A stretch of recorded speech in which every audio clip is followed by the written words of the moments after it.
साधन। साधु साधन रब से भैया ये लोग कहां भ्रमित हो रहे हैं, ये जितने धर्मात्मा जीव हैं कहां भ्रमित हो रहे बेचारे। विशुद्ध सागर ने सोचा अब तो हम मुनि बन गए, अब तो मेरा मोक्ष हो जाएगा। लड्डू पेड़ा खाओ, ऐसे नहीं होता मोक्ष। मोक्ष कैसे होगा? ये जो तुम मुनि बने हो ये साधन है, ये साध्य नहीं है। क्यों बने? मेरी कसाएं मंद हों, ये मेरा साध्य हो गया। परिणाम विशुद्ध हों, ये मेरा साध्य हो गया। रुकना भी साध्य हो गया। उत्तम, क्षमा, मार्दव, आर्जव जो धर्म है ये भी दिनेश पंडित साध्य नहीं है। मुनि बनने के लिए साध्य हो गए। अब वो यानी जो साध्य था पूर्व वर्तमान का कार्य भविष्य का कारण, वर्तमान का कार्य भविष्य का कारण। भले न्याय की भाषा बोल रहा हूं, ये बात सब लोग समझ में आता है। जैसे कि माँ ने कहा बेटा घर में मेहमान ज्यादा आ गए, गांधी लोई बना लो, गांधी लोई बना लो। तो जैसे आपको माँ ने आपको आटा दिया तो आटा था साधन और कारण, और जैसे ही तुमने लोई बना ली तो क्या हो गया? कार्य हो गया। ठीक है, लोई बनते ही क्या हो गया? कार्य हो गया।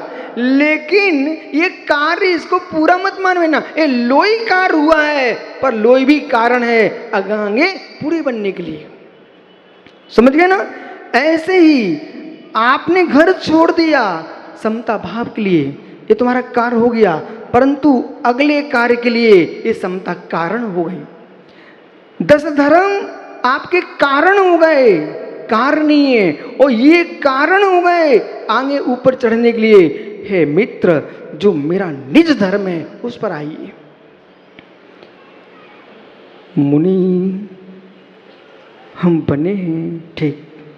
आप मंदिर जा रहे हो, ठीक। आप मंदिर जा रहे ठीक, लेकिन ये सब साधन है। साध्य मेरा क्या है?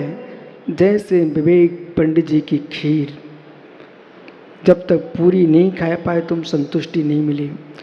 ऐसी साधना के क्षेत्र में साध्य को नहीं समझ पाए तो बेटा संतुष्टि नहीं मिलेगी।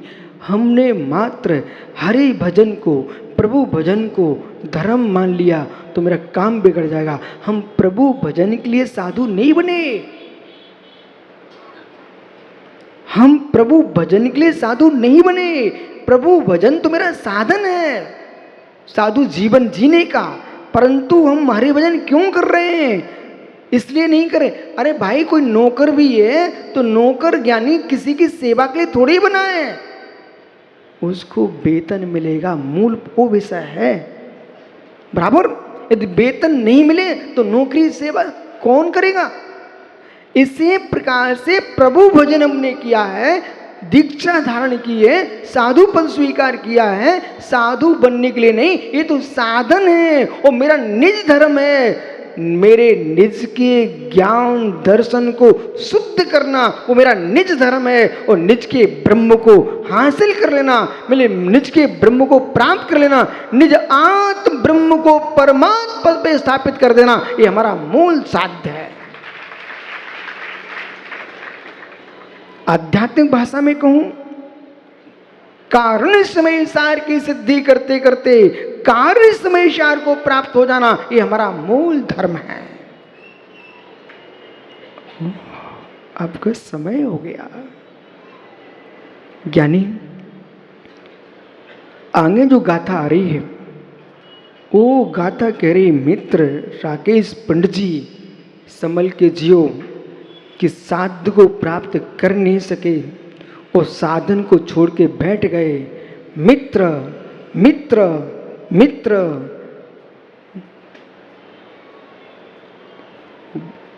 आपकी भाषा में कहता हूं, धोबी का कुत्ता घर का न घाट का। इसका क्या अर्थ होता है? कुत्ता का अर्थ श्वान मत समझ लेना। यहां सुनो, लोग कुत्ता का अर्थ क्या समझते हैं? श्वान। ये श्वान अर्थ में नहीं है कुत्ता। धोबी का कुत्ता घर का न घाट का, इसका मतलब समझिए। जो थपिया रहती है ना, थपिया मुगरिया, कपड़ा पीटने धोने वाली, वो धोबी क्या करता है, घाट पर ले, घर से लाया, वो घाट पर ले गया। अब रोज रोज कौन घर ले जाए, वो घाट पे छोड़ूंगा तो कोई भी उठा ले जाएगा। सुबह घाट से तो लाता है, वो घर ले नहीं जाता है। बहुत सारे किसानों से आप मिलना, वे बहुत सारे काम अपने निश्चित ठिकाने पर नहीं रखते।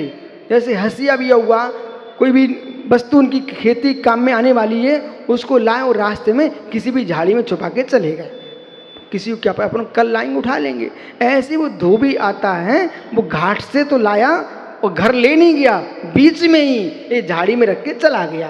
बोले कहाँ है वो मुगरिया, न घर में न घाट पे, न घर में न घाट पे।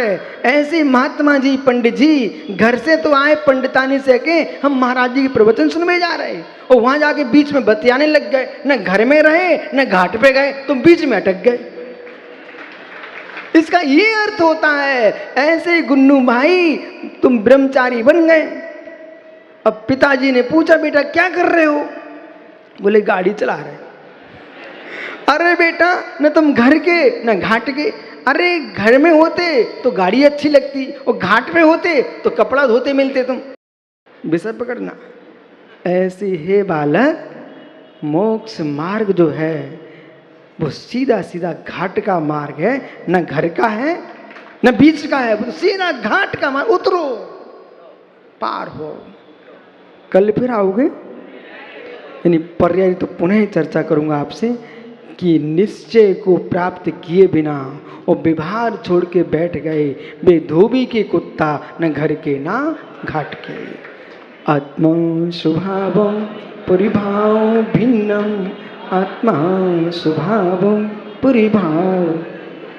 आत्मा का स्वभाव प्रभाव से अत्यंत भिन्न। ब्रह्मावीर स्वामी की प्रबंधो। आचार्य प्रवर भगवत कुंद कुंद स्वामी ग्रंथराज प्रवचन सारजी में ध्रुव ज्ञानानंद स्वामी भगवान आत्मा के सही स्वरूप का व्याख्यान कर रहे हैं। वस्तु की वस्तुतः वही जान सकता है जिसके पास सहजता है। साम्यता, सहजता, सरलता तत्व निर्णय के लिए अमोघ औषधि है। जितना पुरुष शीतल होता जाएगा उतना उसका तत्व का ज्ञान विशद होता चला जाएगा। जिसे स्वहित चाहिए, स्व की प्रज्ञा की रक्षा चाहिए, जैसे मुमुक्षु शीत गृह में फलों की रक्षा होती है, शीत गृह में फलों की रक्षा होती है, ऐसे शीतल हृदय में ही ज्ञान की रक्षा होती है। उष्णता में कोई फल सुरक्षित नहीं रहता,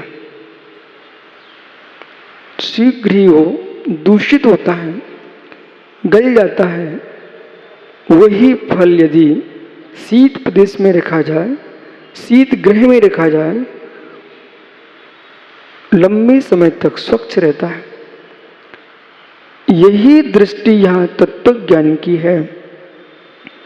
जो विद्वान मनीषी पुरुष अपने आप को चिंता की उष्णता से पृथक रखता है, जो विद्वान तत्व मनीषी, चाहे वो श्रमण हो चाहे वो श्रावक हो, ग्रस्त हो, अपनी प्रज्ञा को शीत गृह में रखता है, तनाव से मुक्त रखता है, उसका ज्ञान ऐसे वर्धमान होता है जैसे किसान की फसल खेत की रातों रात बढ़ती है।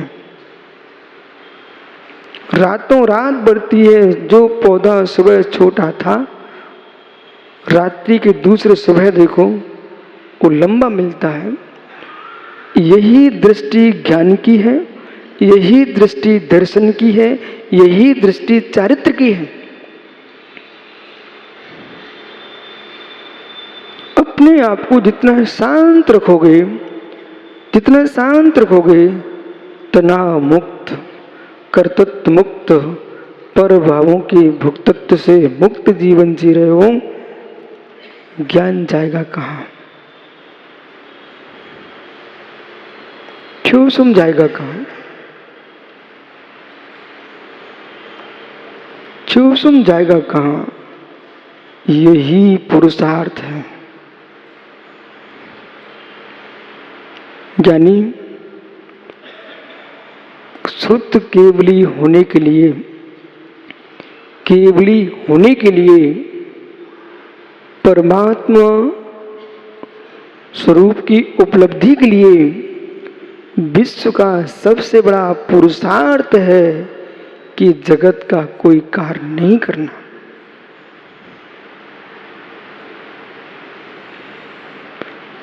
विश्व का भदौरिया जी ईश्वर का कोई पुरुषार्थ नहीं है। चित्त से भी कार्य नहीं करना, वचन से भी कार्य नहीं करना, शरीर से भी कार्य नहीं करना। ज्ञानी कुछ करना कठिन नहीं है, ज्ञानी कुछ करना कठिन नहीं है, कुछ नहीं करना अत्यंत कठिन साधना है।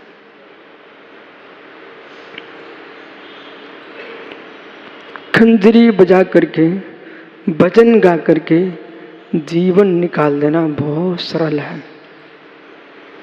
ग्रंथ पढ़ करके जीवन निकाल लेना बहुत सरल है। उपदेश दे करके जीवन निकाल लेना बहुत सरल है।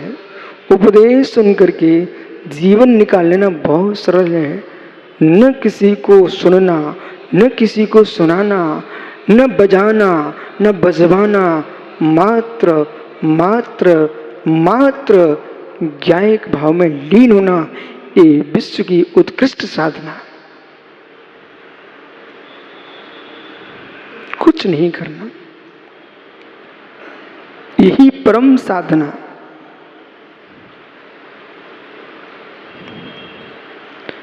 न कोई आराध्य मेरा है, न मैं एक पर का आराधक हूं, मैं ही आराध्य हूं, मैं ही आराधक हूं। यह है परम साधना, काल नय।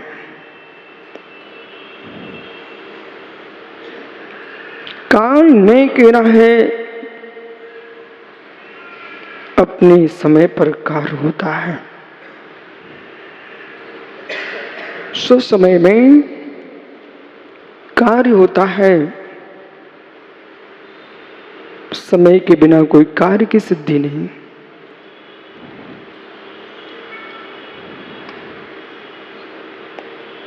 समय के बिना कार्य की सिद्धि नहीं।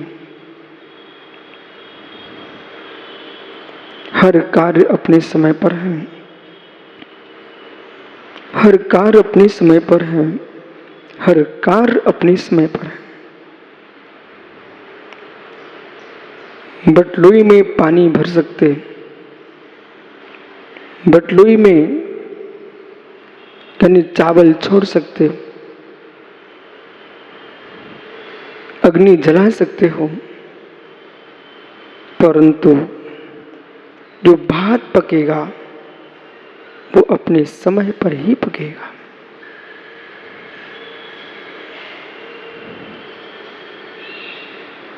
बिना समय के भात पक नहीं सकता।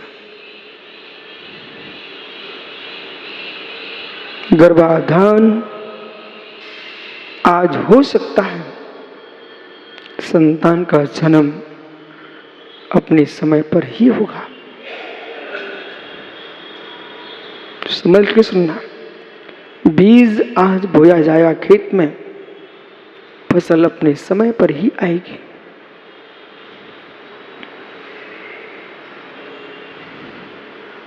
कौन कहता समय के बिना आ जाएगी?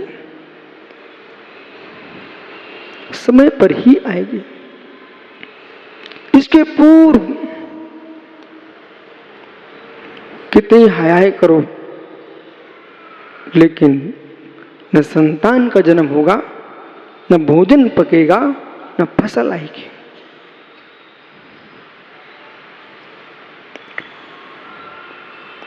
समय पर आएगी।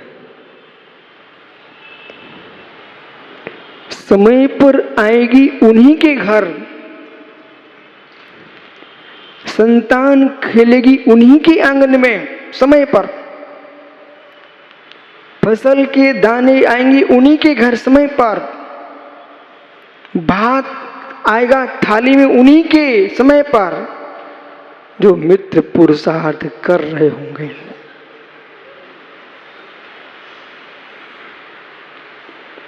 काल लेने कभी ये नहीं कहा कि मैं कार्य कराता हूं।